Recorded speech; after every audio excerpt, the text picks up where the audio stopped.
Hello.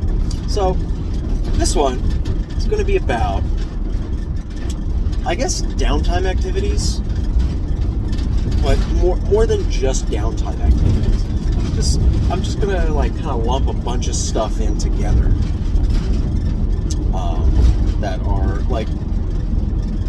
downtime activities, and then other stuff that you role play out that doesn't actually impact much. Things like, so first, you guys, your party gets into town. It's later in the day. There's not enough time in the day to go do something. So you get into town and you go straight to a tavern or an inn to grab some rooms. And a lot of the time, especially if it's a town you've been in before, you can just say, okay, you guys go to the tavern, you get some rooms next day. You just kind of fast forward through it. But sometimes you'll actually role play that out. You guys sitting down at the table, the party members talking. This is particularly useful for a debriefing style thing where you just finished a big adventure. You tracked a dragon down to its lair, killed it in its lair, and you guys are just getting back into town after that. Something along those lines. Or you guys killed a lower level, you killed a werewolf outside of town, and you're coming back in. That kind of stuff. It can be useful for that, but something like my table pretty much always does. We always okay, you guys getting food? Who's getting food? We don't it doesn't really matter, but it helps you kind of get in. It keeps you in mind for your character, and it keeps it a bit more real, I guess. Which is always talking about ordering food and paying, ticking down your money to pay for this food, and you always have to think okay, did my character eat today? Things like that. But it's not always super important. Sometimes you can just, okay, you guys get to the tavern, get food, blah blah blah.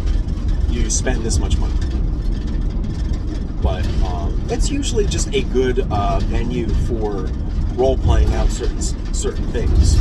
And usually, if I'm a player and we get to a tavern and we do that, and we start to role-play things out, the DM sets it up.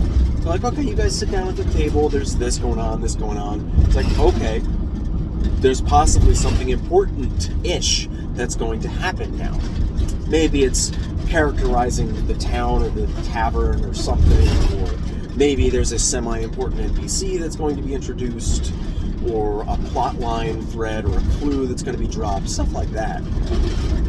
But either way, if it's set up that okay, you sit down and you start role-playing, I kind of know that something important-ish is going to happen. Even if it is just characterization or a chance to role-play amongst the party, which is always fun. There's a weird turn coming up. I have no idea where I am. Anyway. Some other little bits that are kind of similar, especially in the game that I'm in, Ugliest Man Alive, where I'm playing that fighter. There's been quite a few times where we do, we end up doing sparring matches with other characters and things like that. And how exactly, or what is the best way to really do that? And so far, the way we've kind of done it, we've had 2 instances of sparring style stuff occurring. The first one, it was in the first session, and my character had a sparring match with a higher level fighter, and then we just kind of played it as just a fight. Just a normal battle between 2 characters, just a duel, straight out. And that's a fine way to do it. There's absolutely nothing wrong with doing it that way. But I was thinking about, what's another good way to have a sparring style thing? And there's actually been 1 or 2 other games where he did something similar, whereas the roles were flipped. My character was the much more experienced character, and we were trying to teach this less experienced character, this NPC. And we did a kind of similar thing, but we like truncated some of the fight mechanics. Didn't worry about initiative, didn't worry about some other things, but you know, otherwise not a whole lot going on there. But then at the end of that, we had like contested or combined insight rolls to determine how much this NPC like really got out of this training session. But I think another pretty simple way to do these types of things, to have like a sparring match, is instead of having an actual fight, just have a series of like contested like attack rolls or just ability checks and things like that to determine interactions. And maybe you can modify them or something. Maybe either character is trying to hit some DC. Like, let's say, instead of, say, a competing check, maybe the more experienced, like there's a more experienced character and a less experienced character. And maybe the more experienced character just has to hit an attack roll of above, the DC's like 13 or something. But the more experienced character has to hit like a 13. And the less experienced character has to hit like a 16. So even if they have similar attack roll bonuses for whatever reason, because, but let's say it's like equal level party members, but one's a rogue, one's a fighter. In a straight sparring match, the fighter should have the edge because it's like, a formal kind of duel situation, but the stats aren't going to reflect that. So how do you take care of that? Like maybe this is how you do it. Like both characters have to hit a DC, but it's easier for one character to hit that DC. Something like that. And then if both characters then depending on how that goes, you then resolve it. You resolve that particular interaction. Like, say the first interaction, it's more experienced, has to hit a 13, less experienced, has to hit a 16. I'm going to say character A and B, not more and less experienced. So character A has to hit a 13, character B has to hit a 16. Then first rolls, character A gets a 15, or let's say they both get 15s. So character A succeeds and character B fails. So character A wins the interaction, whatever that means, whatever you decide it means. Then interaction 2, character A gets a 14, so they still succeed by 2. But then character B gets a 17, so it's a much higher roll, but they only succeed by 1. So maybe in this interaction, character A still wins, but it's a lot closer, and you can narrate that, and you can decide what that means. But that might be just a quicker way to resolve sparring situations instead of having to go through like, okay, roll your attack and like burn resources and stuff, because you're encouraged to use resources in a fight, but you don't necessarily want to, and that actually shies me away from doing sparring matches in like the field when we have a little downtime. So maybe doing it this way is like, it's not going to cost many resources, and effectively you can't use them anyway. It's just continued ability checks back and forth. But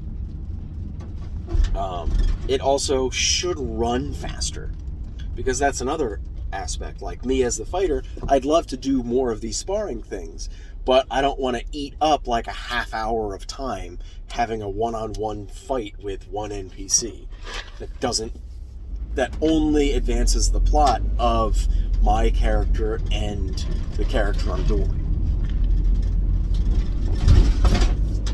So those are some thoughts there about like, because you'll do sparring stuff during downtime. You might do it in an inn. You might do it in a lot of different places. Let's see, what else there any other particularly interesting threads for like downtime stuff? What people tend to do? I mean, there's the standard, like, you know, you guys are like the party's camped out in the woods and along the road somewhere, and if there's no other NPCs to interact with, it's just the party. Maybe, you know, what do they talk about over the campfire? The DM can prompt that or not. I think that definitely helps a lot. Like if you're like during a long rest before you guys all actually settle in, as long as you're not trying to rush through it, and you know, get back to the traveling, you can kind of take a few minutes to just be like, all right, you guys settle down over the campfire. You guys cook however the party does it, however they eat. Like they've just got a camp stew, whoever's in charge, whatever. Do you guys discuss anything over the meal or over the campfire while you guys are settling down? And that, I think, is a good opportunity for some character interactions that might not happen otherwise. And just like having a kind of revolving watch, which for some parties doesn't work as well, like especially if you have an elf or a warforged or a reborn that can just that is just awake the whole night. Like if you have one of those characters, you don't have to have a revolving watch, and everyone else can just sleep. Whew.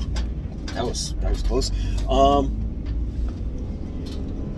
But if you do have to have some kind of revolving watch, then maybe have a little bit of overlap between some of the characters so that they can have a little bit, they can talk a little bit. And yeah, maybe as the DM, you can let that slide a little bit, because like if you've got 3 characters, by the rules, you have to get a total of 6 hours of sleep during the night, more or less. And let's just assume everybody needs that. Well, so then everybody effectively is on watch for a total of 2 hours each, and they switch off. Well, that doesn't really work for.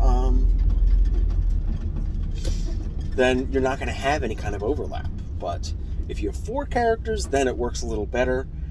But maybe you just bend the rules a little bit and allow for 3 watch periods with, like say 15 minutes of overlap in each case, so that the characters can have a little bit of like single one-on-one discussion.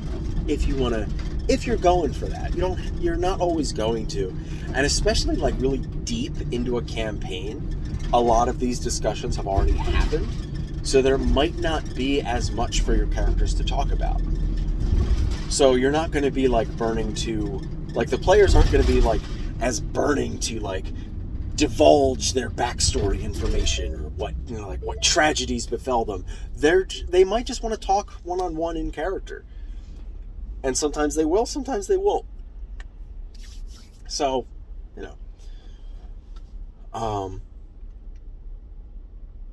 what else? So, but well, back on that. Yeah, sometimes you want to do that, sometimes you don't. Bend the rules a little bit to let the characters talk. But I think one of the best times to do that is like over the campfire at the start of the long rest, when everyone's like really winding down after the day and they're determining watch orders and stuff. But if you have a bigger party, then you can have like 2 on watch at a time. That always helps. But definitely find a way to have some kind of overlap, because especially in a big group, you're not going to have as much one-on-ones. Like even a group of like 5, you're not going to have as much time to do one-on-one conversations, back and forth dialogue. So during watches, like overnight watches, is probably like one of the only times you're really going to get like 2 characters by themselves. Let's see, what else? What other little tangential bits can I talk about? Can't think of it. I mean, you've got like downtime crafting and stuff for character, like particularly for like lizard folk, or at least the Volo's lizard folk. They have that like bone crafting stuff. But that was like, and they're taking that out in Monsters of the Multiverse, but you don't really need a explicit feature to let you do that. Like, I would just let any character that has like leatherworking tools, carpentry tools, just some sort of like vaguely like whittling type of crafting tool, do that type of thing. You can make arrows, you can make darts, you can make simple weapons, stuff like that out of bones and other things like, you know, my lizard folk in the one game, he makes darts, he uses like tree resin and some other stuff, just kind of natural materials he'll gather to make things. And they're not like super powerful, but like lately in that game, especially because that character didn't have as much to do narratively, so when he's kind of in the background, he's just sitting there whittling little buffalo figures out of bone. They end up being semi-valuable to certain people, so they're actually an income source for him that he can sell and trade. So, and that like is kind of a way to help him understand money or something along those lines. But yeah, like if a character is kind of like on the back burner for a narrative arc or something, they can make some shit. Like, you know, craft some arrows in the background or pretty up their armor, or, you know, whatever it is. Knit a scarf. You know, come up with something that your character's like a little bit of crafty with. Maybe they're always just sharpening their weapons. Yeah, what else? I think I'm out of things. Yeah, I don't really have anything else. It was a pretty decent length video for a bunch of nonsense. Yeah.